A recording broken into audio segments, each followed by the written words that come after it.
Well, this is my 1985 GMC Sierra Classic. It's been in this garage for 3 years and hadn't been cranked. Got a squeak on the passenger side head. I believe it's in the head. It could be a push rod guide rubbing or bent push rod, don't know. But I got fed up, tired, burnt. But then I started watching the guy, Derek, on Vice Grip Garage. And I'm going to bring her to life. No rust. I'm third owner of it. My uncle was the second owner of it. I bought it from him. As you can see, it's dusty. It's got a couple of dings in it on the other side. One up front and one in the back. It's got a 350 built in it. It's got a roller cam. I was going to drag race it and then figured out that that's not really what I wanted to do, was trailer it everywhere. It's got a turbo 400, correction on that, a 700 R4 transmission. Works great, lock-up converter. It's got a tank in the back, 19-gallon tank. It's got the, I put bucket seats in it, put a quarter stick in it and everything, and just not what I wanted to do. So I've got the, I sold the original bench seat. I found this bench seat over in Atlanta. Drove all the way over there and got it. And it needs a little bit of, I've got a seat cover for it. But everything else is in decent shape. I mean, you know, there's no cracks. It's worn, dirty.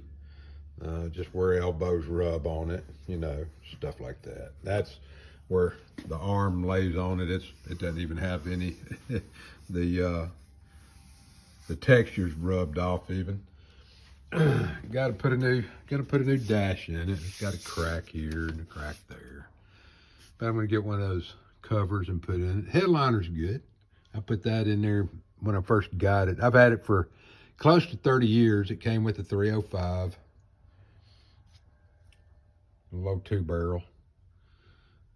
No, I'm sorry. Yeah, it had a 4-barrel on it. It had a quadrijet. Had one of the first computers, you know, that if it heard a click in or tap in or whatever in it, it would retard the timing and so forth. But I got it all back to stock. Got the shifter on the column back again. I'm going to keep the tack in. That's a pretty good little tack. It digital. It's got a shift light in it and stuff like that. But carpet's in decent shape. Back behind it's, you know, just your standard little truck. You know, not a lot of room, but everything's good in it. Like I said, I'm the third owner of it. Bed's in good shape. There ain't rust one in it. No rust. I had it painted when I first got it, and I use it. I mean, it's a truck. It's a truck.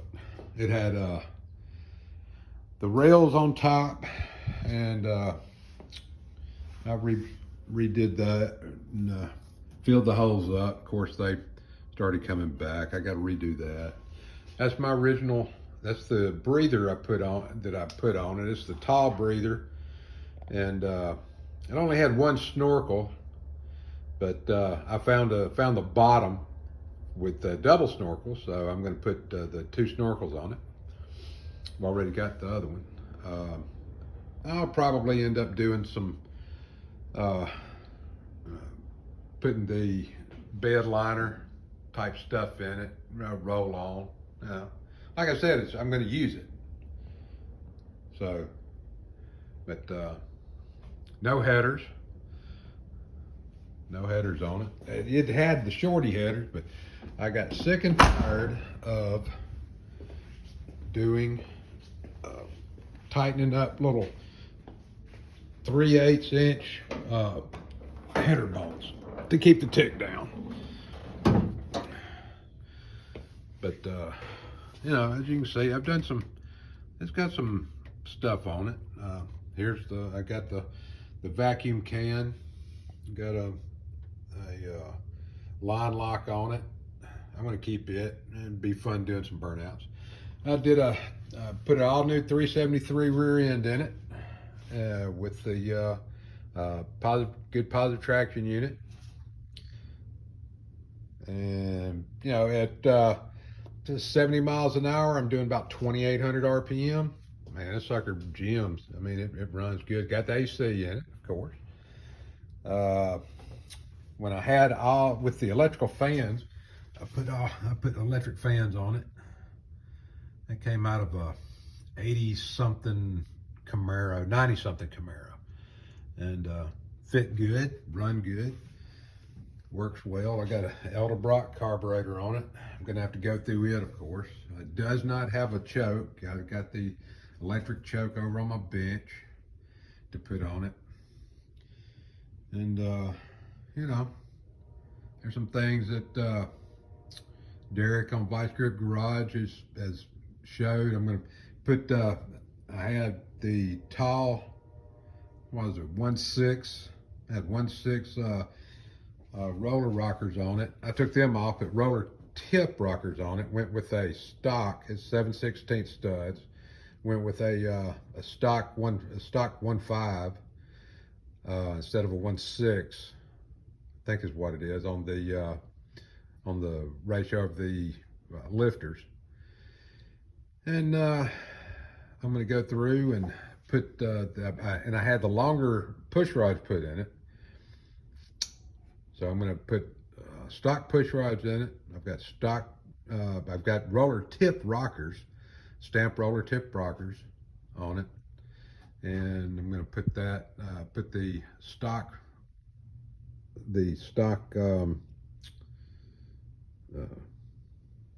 push rods back in it. I bought them, got them in my new toolbox over there.